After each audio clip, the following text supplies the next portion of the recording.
Hello everyone. In this video, I'll guide you through how to fix a frozen iPhone screen quickly and safely.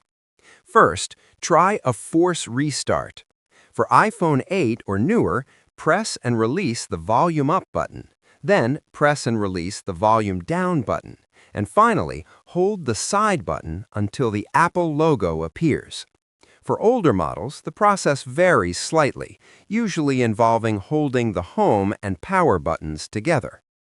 If the screen is still unresponsive, connect your iPhone to a charger and wait a few minutes, as a low battery can sometimes cause freezing. Next, check for software updates. Go to Settings, then General, then Software Update. Updating iOS can fix bugs that cause freezing. If the issue persists, consider restoring your iPhone using iTunes or Finder on a computer. Make sure to back up your data first to avoid losing important information. Avoid using harsh methods like opening the phone, and after these steps, your iPhone should work normally again.